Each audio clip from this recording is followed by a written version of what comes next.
तो आदाब, नमस्कार, गुड इवनिंग, सत श्री अकाल। एक बार फिर आप तमाम लोगों का स्वागत है क्राइम तक की कहानी के इस एपिसोड में। उम्मीद है पूरी फैमिली अच्छी होगी, अपना और अपनों का ख्याल रख रही होगी। आज की कहानी शुरू करूं उससे पहले अपनी पूरी फैमिली का एक बार फिर से शुक्रिया।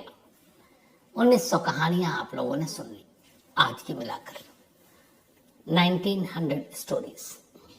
अब पता नहीं ये एक फिगर है या सिर्फ कुछ और है, मालूम नहीं।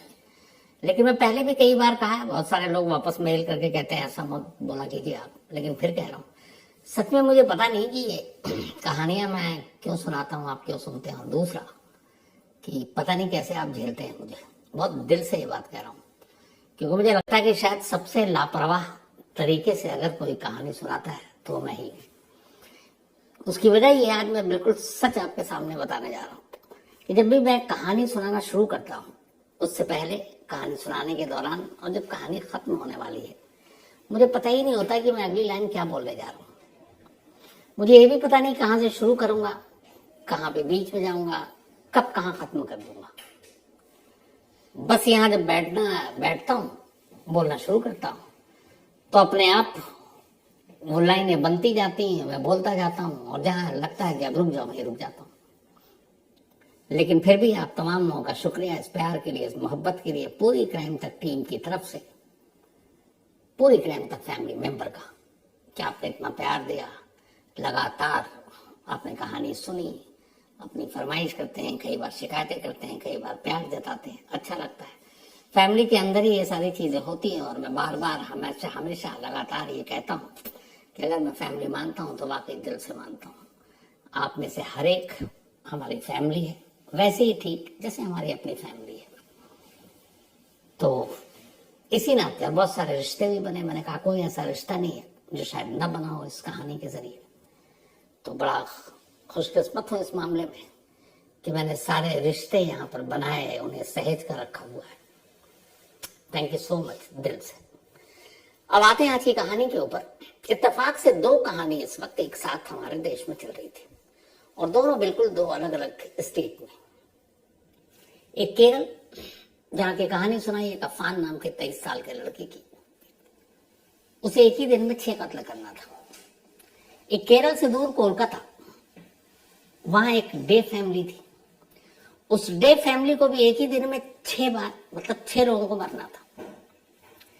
अफान की कहानी यह थी कि वो कर्ज में डूबा हुआ था, पर उसने मौत का तरीका अलग चुना।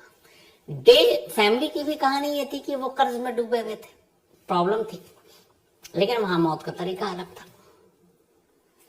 लेकिन दोनों का मकसद एक था, और इसीलिए इन दोनों कहानियों को डिटेल में सुनाया। लेकिन कोलकाता के डे फैमिली में जिस 14 साल के बच्चे की जान बच गई, इसके बाद जो उसने वेस्ट बंगाल के जो commission for protection of child rights हैं, उनके सामने जो उसने बयान दिया, वो मतलब रोंगटे खड़े कर देने वाला बयान है। 14 साल का ये बच्चा प्रदीप, जो लगभग, जिसे 3 बार मारने की कोशिश की गई उसे एक रात में, और तीनों बार ऊपर वाले ने उसे बचाया। और उसके बाद उसने इस घर के उस हॉरर की कहानी 17 एंड 18 जब ये गुजरा है, उसके जो कहानी सुनाई, जब ये अपने चाइल्ड राइट्स के एडवाइजर और उनके साथ 2 और मेंबर जब वो कहानी सुन रहे थे, उनके भी रोंगटे खड़े हो गए थे। बट इस कहानी को आपके सामने रखूं उससे पहले एक बात जरूर कहना चाहूंगा, क्योंकि ये 2 केस स्टडी अपने आप में, केरल के अफान की, जिसमें उसने एक ही दिन में 5 कत्ल किए, बाद में उसकी अम्मी बच गई, वरना उसके हिसाब से 6, और ये डे फैमिली जो एक साथ 6 जान लेने के लिए निकला था। ये दोनों ही फाइनेंशियली कुछ प्रॉब्लम में थे, कर्ज में थे।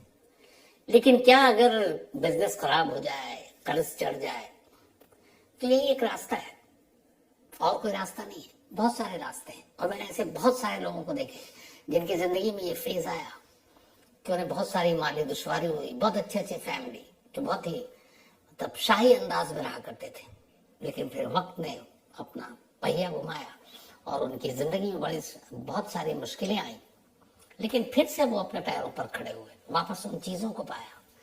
लेकिन क्या सिर्फ इस दौलत या कर्ज और इसके लिए अनमोल बेशकीमती जान को इस तरीके से जाया करना चाहिए? मुझे लगता है कि हार नहीं माननी चाहिए। आज बुरे दिन हैं तो कल अच्छे दिन भी होंगे, लेकिन अफसोस ऐसा कदम उठाने वाले लोग सोचते नहीं इन चीजों को। ये कहानी कोलकाता के उस हॉरर हाउस की है जहां 17 और 18 फरवरी की रात 6 लोगों की जान जानी थी।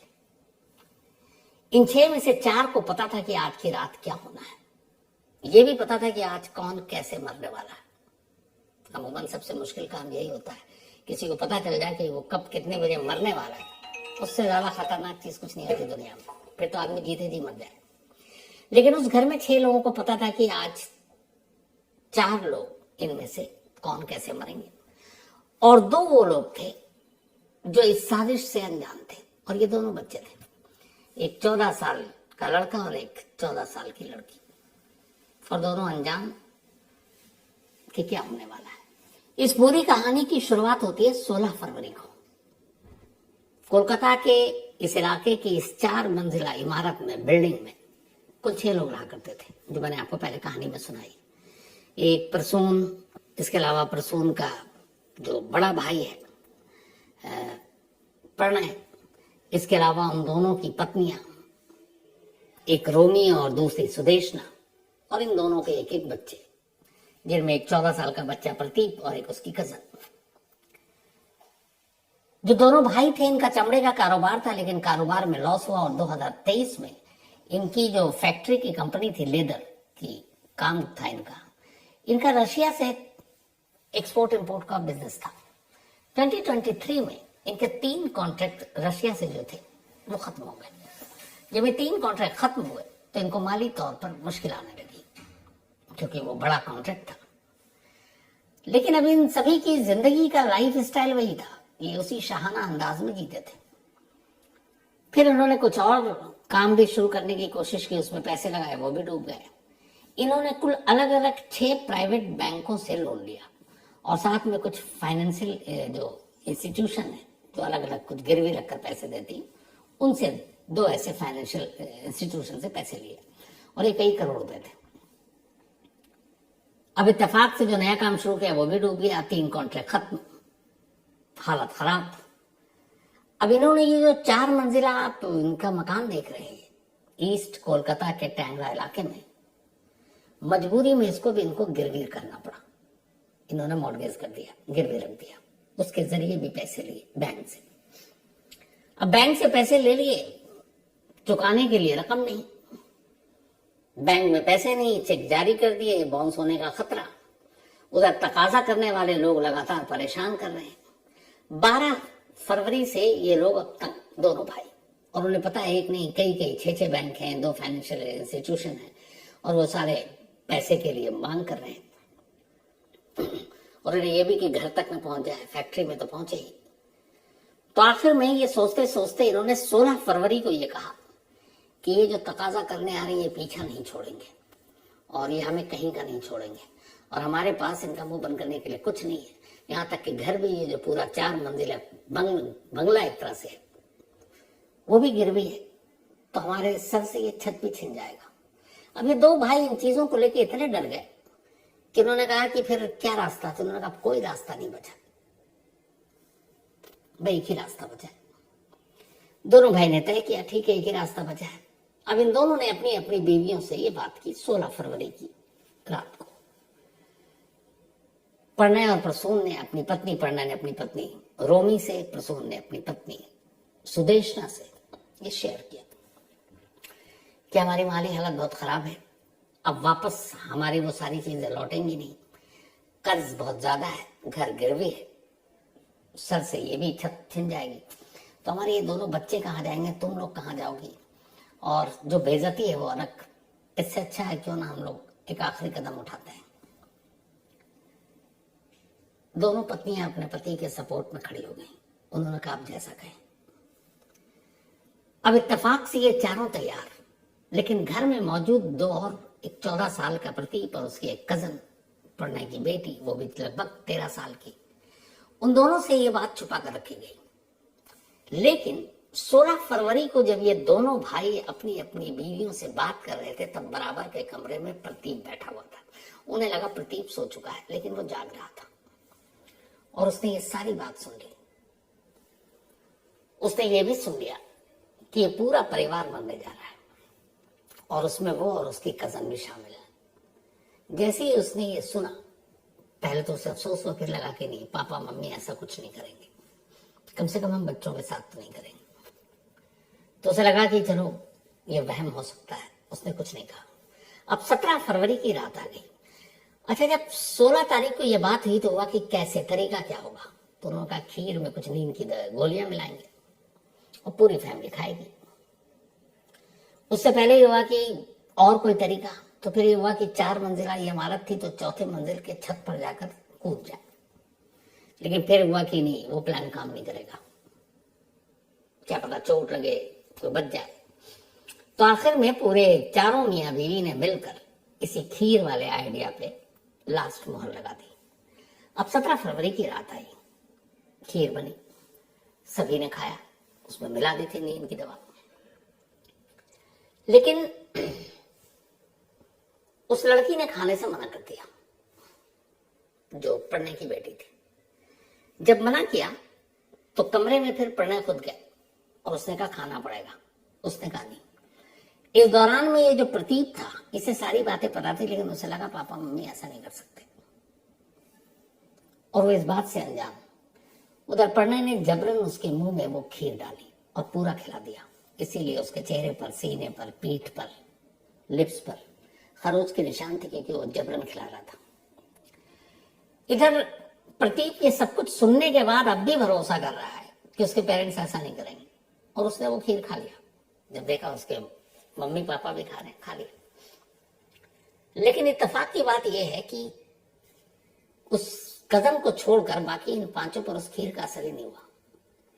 थोड़ी देर बीता, सब नॉर्मल। अब दोनों भाइयों को लगा कि ये गड़बड़ है, खीर का तो कुछ असर नहीं हो रहा है। उन्होंने प्रतीक से भी पूछा कि तुम ठीक ठाक हो। उसने बोला हाँ। अब उन्हें लगा ये क्या है। इधर फिर प्रतीक ने कहा मुझे नींद आ रही, मैं सोने जा रहा हूं। दोनों को लगा कि शायद इसका कुछ असर हो रहा है, वो अपने रूम में चला गया। अब इधर इन चारों को ये हो रहा है कि किसी पे कुछ असर नहीं हो रहा है, तो लगा ये प्लान फ्लॉप। तो फिर प्रणय और प्रसून ने ये तय किया कि ऐसा ना हो कि असर ही ना हो। तो उन्होंने कहा कि सुनो, दूसरा तरीका इस्तेमाल करते हैं। फिर उन्होंने कहा कि अपने अपने वही कट मारते हैं। सुदेशना और रोमी तैयार हो गए। अब उन्होंने चाकू टाइप की चीज उठाई, लेकिन उनकी हिम्मत नहीं हुई। हिम्मत जवाब दे गई। दोनों पति देख रहे हैं, पत्नियां बेबस है, वो अब पीछे हट गई कि नहीं करना है। जब वो पीछे हटी तो दोनों भाइयों को लगा कि ये क्या, पूरा प्लान फ्लॉप हो जाएगा। तब प्रणय आगे बढ़ा और उसने वही चाकू उठाया और उसने 3 वार किए, दोनों हाथों पर और एक गले पर। पहले अपनी पत्नी रोमी के, फिर अपनी भाभी सुदेशना के।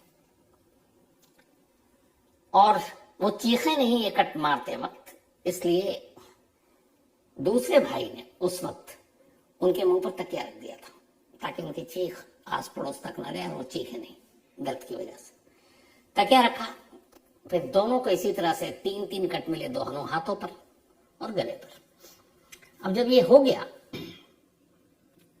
तो प्रणय अब अपनी बेटी के कमरे में जाता है, देखता है, उसको टटोलता है, उसे लगता है वो मर चुकी है। इसके बाद वो अपने भतीजे प्रतीक के कमरे में जाता है। वहां जाता है तो देखता है कि प्रतीक की सांसें चल रही हैं। जब उसे इस बात का एहसास हुआ तो उसने तकिया उठाया और प्रतीक के मुंह पर जोर से दबा दिया।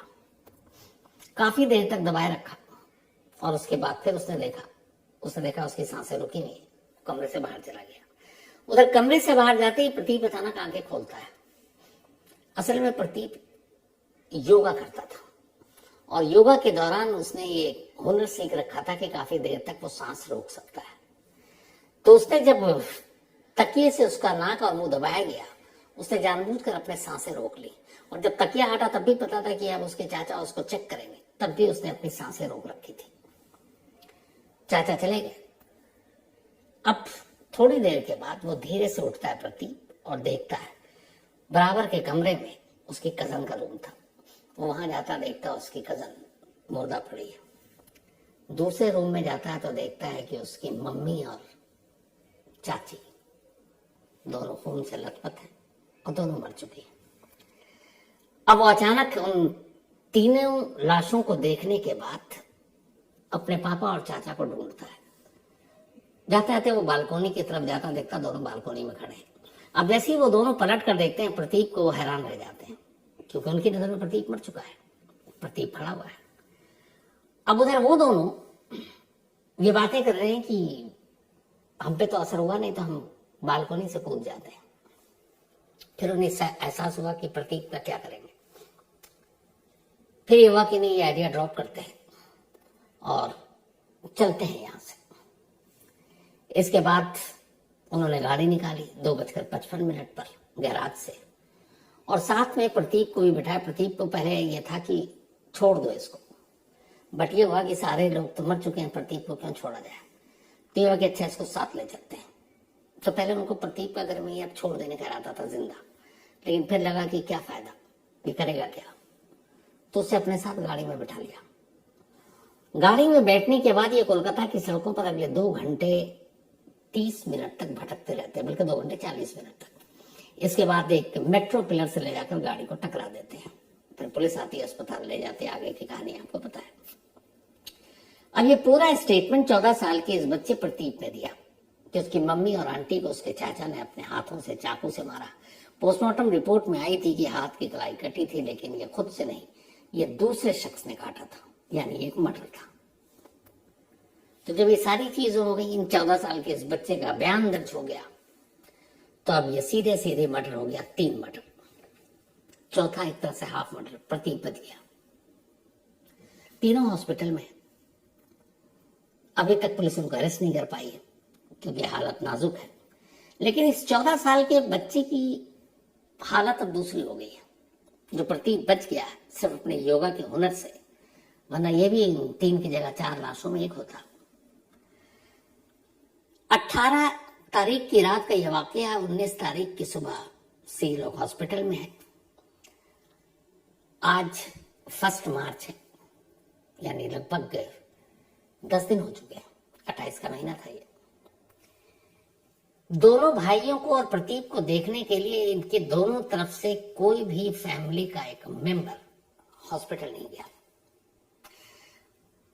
मतलब चाहे प्रसून हो या फिर प्रणय है, उनकी फैमिली की तरफ से, चाहे सुदेशना और रोमी हो, इन दोनों की पत्नी, उनकी फैमिली की तरफ से कोई भी अभी तक ना आगे आया, ना पुलिस की किसी भी इन्वेस्टिगेशन में वो हेल्प कर रहे हैं।